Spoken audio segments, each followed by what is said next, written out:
right number. Quicker. We made it! Yeah! Thank you. And of course, you know that you'll be. Yes.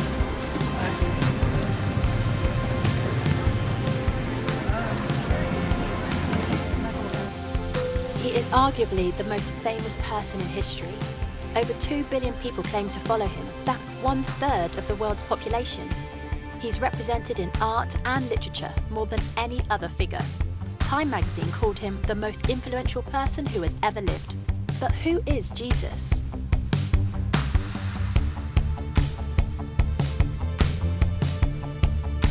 Who is Jesus? He's a character in the Bible. He has something to do with God. Long hair, wears a white robe.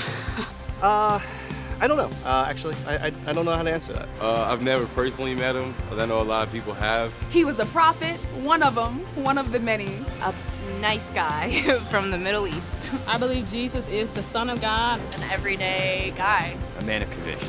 He knows what it feels like to be human, to be rejected. The friend of those that are often mocked. I don't know. A man Yeah, who lived he existed. at one point. Nobody knows who Jesus is, let me tell you. 33-year-old carpenter from the Middle East. That's like a dude that, like, in the Bible says he died for us. Paved a way for us to live differently. He was somebody. He did live, right? But who he was to you is different. I think Jesus is just a symbol. It has symbolism. Jesus is my savior. But he could also really be a good friend. He's relatable to me. He's my everyday chance at life. The creator of all. That's why I believe this is the reason why we're all here. Yeah. For much of my life, I wasn't a Christian. I come from a family of trial lawyers, barristers. My father was a barrister, my mother was a barrister, my sister is a barrister, my son qualified as a barrister, my daughter qualified as a barrister, both my grandfathers on both sides were barristers, my uncle was a barrister. If we'd had a cat, it would definitely have been a barrister. My father was a Jew, a secular Jew. He'd escaped the Holocaust. Many of his family had died in the Holocaust. My mother was not a churchgoer. My father described himself as an agnostic. And I came to the conclusion that I was an atheist as a teenager. And I was quite an argumentative atheist. Not that I was out to convert people to atheism, but if anyone tried to convert me to Christianity, then I had a lot to say on the subject. And I was quite suspicious of Christians. I'd come across one or two of them in my gap year, and they had these smiles, which I found deeply suspicious. And in my first year at university, I had a room next door to my great friend, Nicky Lee. And I warned him against these Christians. I said, don't let them into your room, whatever you do. But it was too late. He'd met some, and one time he and his then girlfriend, now his wife, Scylla, came back and they said that they had become Christians. I was horrified. I mean, they were such lovely people. I thought, how can I help them? I really didn't know anything about it, so I thought, I better investigate. So I managed to find this old Bible, and that night I started reading it. I started beginning of the New Testament. I read Matthew's Gospel, Mark, Luke. I got about halfway through John's Gospel, about 3 a.m. I fell asleep. Following day, I carried on reading. All that day, all the next day, all the day afterwards. I was a student, so I didn't have any work to do. And when I got to the end of the New Testament, I came to the conclusion, it's true. You can't prove Christianity mathematically. You can't prove it scientifically. Science is obviously very important, but science answers a different set of questions. Science answers the questions, when and how did this world come into being? But it can't answer the question, who and why. Supposing I had a cake here, which I've made, and I give it to a scientist. The scientist will be able to answer the question, how it was made. They may be able to tell you when it was made, but only I can tell you who made it and why I made it.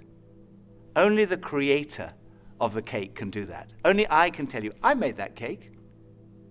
And I can tell you why I made that cake. And it's the same with this universe. Only the creator can reveal who made this world and why he made it. And the claim of Christianity is that he has done that. The Creator has revealed himself. And he's revealed himself in the person of Jesus. And the evidence is not scientific evidence, that's not the only kind of evidence, but historical evidence. When I was a barrister, that's what we relied on. We relied on historical evidence that we presented to a jury. It was things that had happened in the past. They weren't there. Every time a jury brings back a verdict, it's a step of faith based on evidence. And I myself could not be a Christian if I didn't believe there was evidence. I couldn't just take a blind leap of faith. For me, faith in Jesus is a step of faith based on good historical evidence. Why start with Jesus, you might say? I didn't even believe there was a God, but I came to believe in God through Jesus because the resurrection of Jesus strongly suggests that this world has a creator and that creator is to be seen in terms of, through the lens of, Jesus. Jesus of Nazareth is believed to have walked these streets around 2,000 years ago. But is there any evidence that he even existed? Well, there's actually quite a lot of evidence. No serious historian would deny that Jesus existed. The Roman historians Tacitus and Suetonius wrote about Jesus, as did the first century Jewish historian Josephus. He described him as Jesus, a doer of wonderful works, and then he goes on to describe his crucifixion and alleged resurrection. So there's evidence outside of the New Testament for the existence of Jesus, but most of the evidence comes from within inside the New Testament. And sometimes people say, well, the New Testament was written such a long time ago. How do we know what was written down hasn't been changed over the years? Well, the answer is that we do know, because of a science called textual criticism. Textual criticism examines the number of copies of early texts that we have available to us today, and it looks at the time gap between the original document and the earliest copy that we have. And basically, the more manuscripts we have and the earlier they are, the less doubt there's going to be about the original. So let's compare the Bible to other texts in ancient history, ones that are widely used in schools and universities. Let's look at the Greek historians Herodotus and Thucydides. They both wrote in the 5th century BC.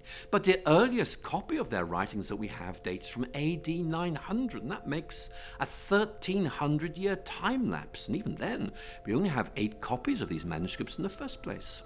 Or look at the Roman historian Tacitus. There's a 1,000-year gap between his book being written and our first manuscript, and we only have 20 copies.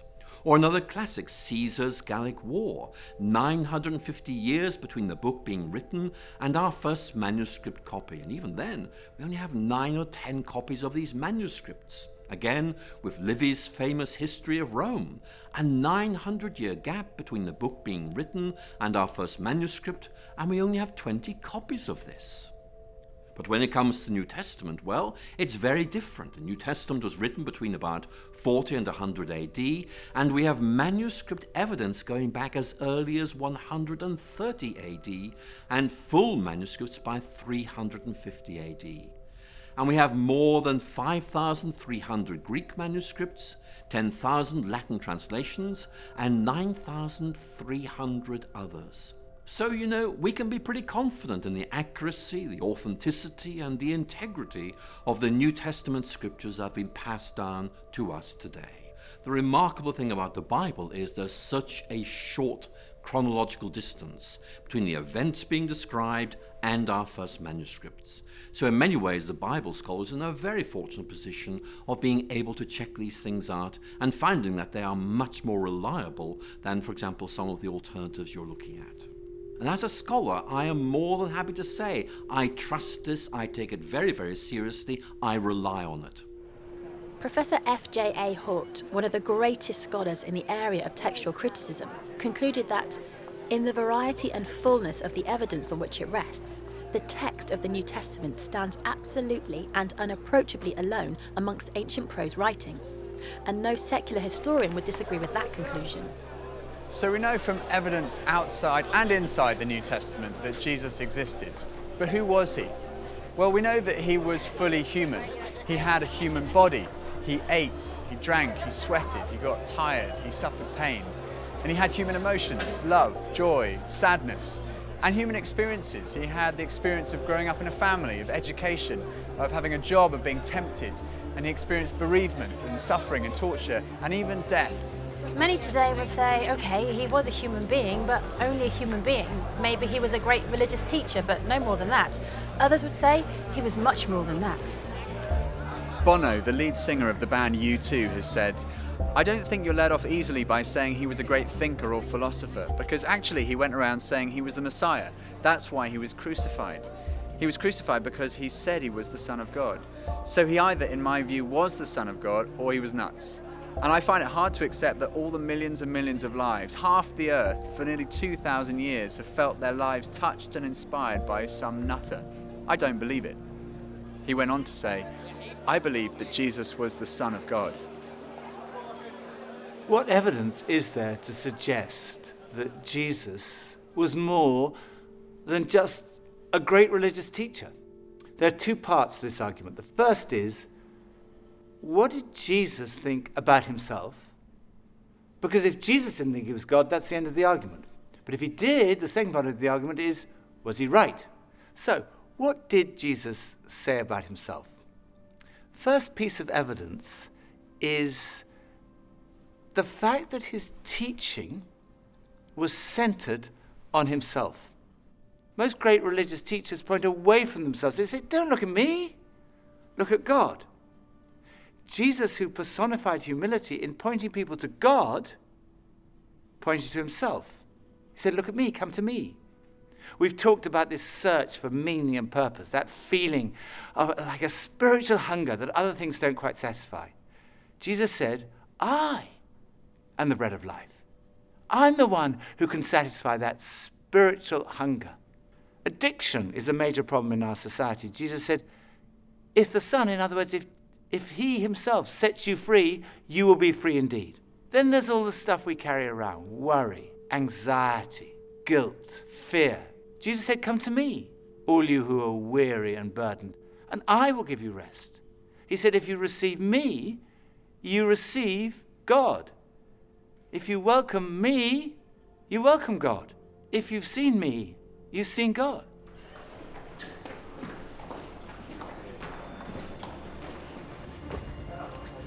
Forgiveness is right at the heart of Christianity.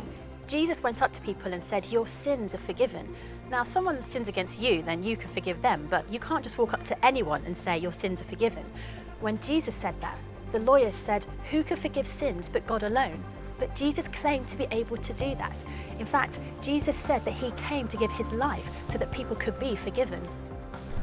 One of the most direct claims Jesus made is recorded in John's Gospel, chapter 10, verse 30. Jesus said, I and the Father are one. Now, making a claim like this was seen by the religious leaders to be blasphemy. It's tantamount to a claim to be God, and it was punishable by death by stoning. People picked up stones to stone him. Then Jesus said to them, I've shown you many great miracles from the Father. For which of these do you stone me? We're not stoning you for any of these, they replied, but for blasphemy, because you, a mere human being, claim to be God. I think when you look at all the evidence, it's clear that Jesus did make that claim. It is an astonishing claim.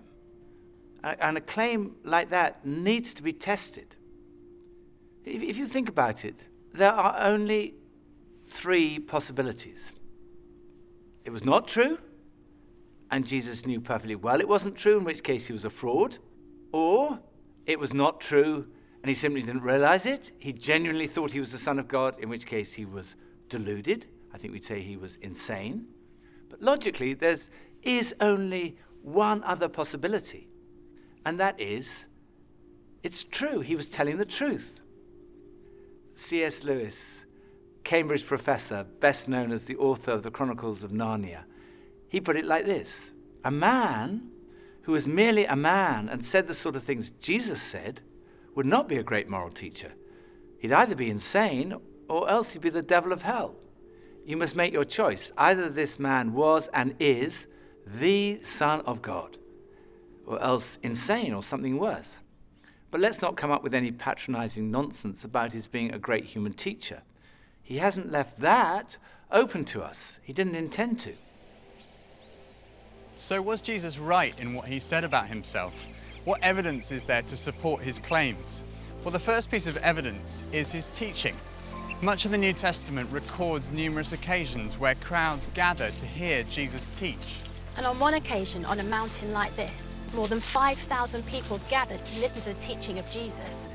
The Sermon on the Mount has been widely acknowledged amongst the greatest teaching of all time. Jesus' teaching has been the foundation of our entire civilization. Many of our laws were originally founded on Jesus' teaching. Love your neighbour as yourself. Do to others as you would have them do to you. And then this, totally revolutionary: love your enemies. In fact, we've advanced in every field of science and technology, yet in 2,000 years, no one has ever improved on the moral teachings of Jesus. They are the greatest words ever spoken. They're the kind of words you might expect God to speak.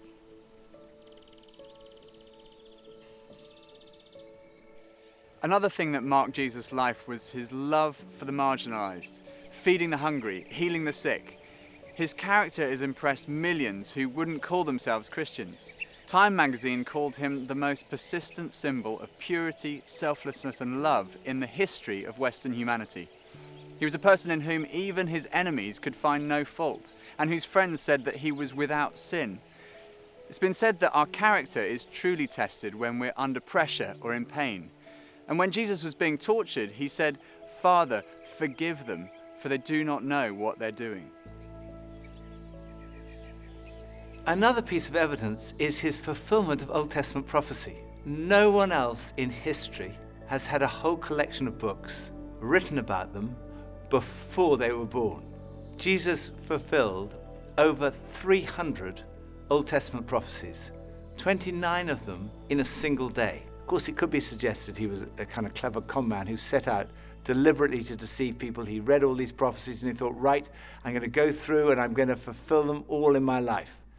The difficulty with that theory is that, first of all, the sheer number of them. And then the fact that, humanly speaking, he had no control over many of these things. There were prophecies about the exact manner of his death, about the place of his burial, even about the place of his birth. Clever con man would be going around and say, oh my goodness, I'm supposed to be born in Bethlehem. It's too late. Then the final piece of evidence, his conquest of death. The physical resurrection of Jesus is the cornerstone of Christianity. And this is relevant to every single one of us, because we're all going to die. It's the ultimate statistic. 1 in 1 die. You go to a funeral. The coffin is lowered into the ground. It looks absolutely final. And it is. Unless Jesus died and was buried and then was raised to life. In which case, death has been conquered. But is this just wishful thinking?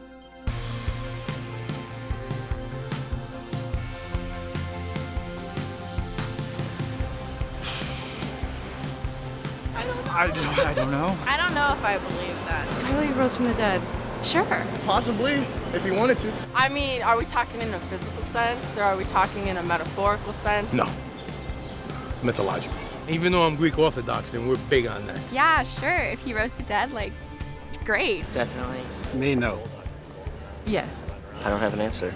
God's still working with me on that. I could believe it, but I can't say 100% like that's what my faith is just based on. I don't know. I've seen crazier things in my time. I believe anything could happen. Yes, absolutely. I do believe that he rose from the dead. I think it's possible, but I don't know. I believe that he did. I mean, there are so many people around him that claim that he rose from the dead. I don't know. If he did, then that means Christianity is 100% real, so. It would sure be nice to know that that was possible, because I would like to do that as well. All I know is that miracles exist, and if that's definitely one, then I'm with it. There are 4 pieces of evidence for the resurrection. The first is his absence from the tomb. No one has ever satisfactorily explained how Jesus' body was absent from the tomb that first Easter day. People have come up with all kinds of explanations. For example, maybe the authorities stole the body. Well, in that case, why didn't they produce it when people started saying that he'd risen from the dead? Or perhaps the robbers stole the body. But when the disciples heard that Jesus had been seen, they ran to the tomb, and they found that the tomb was not empty. Inside the tomb were the grave clothes that Jesus had been wrapped in. The only valuable thing that a robber might have taken was still there. The grave clothes had collapsed like a caterpillar's cocoon when a butterfly has emerged. And the piece that had been around Jesus' head had been folded up and put in a different place. And when they saw that, they believed. The second was his presence with the disciples. Jesus was seen on more than 11 occasions, on one occasion by a group of around 500 people. People say, well, it could have been a hallucination. Well, hallucination does happen among highly strung, very nervous or highly imaginative people, or people who are sick or on drugs. But the disciples don't fit any of those categories. They were cynics like Thomas. There were tough fishermen, there were tax collectors, and tax collectors do not hallucinate. The third piece of evidence is the transformation that we see in the disciples. Here was a group of people who were disillusioned, despairing that their leader had died, and then suddenly they were transformed. They started saying, we've seen Jesus, he's really alive. And they went around telling everybody. Later on, practically all of them were killed, crucified, tortured, beheaded because of what they believed. And if they were deceiving people, all they had to do was say, no, it's not actually true. But they never said that because they knew it was true. It had totally transformed their lives. And as a result, this extraordinary movement swept around the whole known world. And it's a movement without precedent in the history of humanity. And fourth, it's still happening today. There are now over 2.3 billion Christians around the world, of every ethnicity, continent, nationality, economic, social and intellectual background. They all speak of this encounter with the risen Jesus Christ.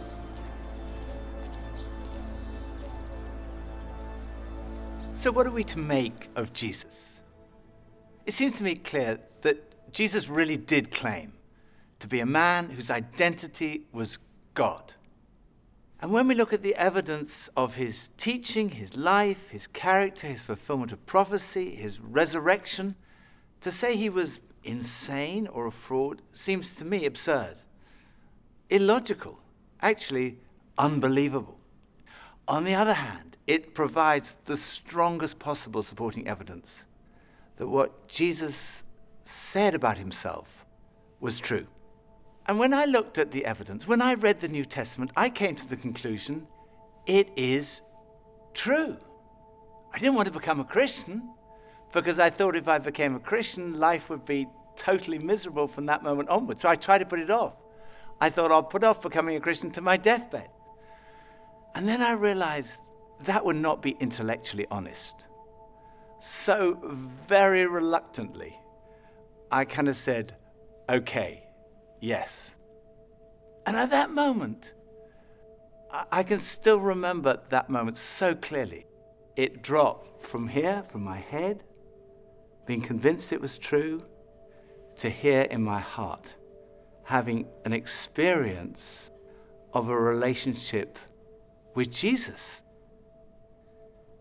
And finding what, I guess looking back, unconsciously, I'd been searching for all my life.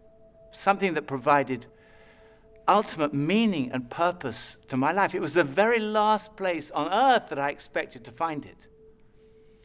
But at that moment, I found that what Jesus said was true. Jesus said, I have come that you might have life and life in all its fullness.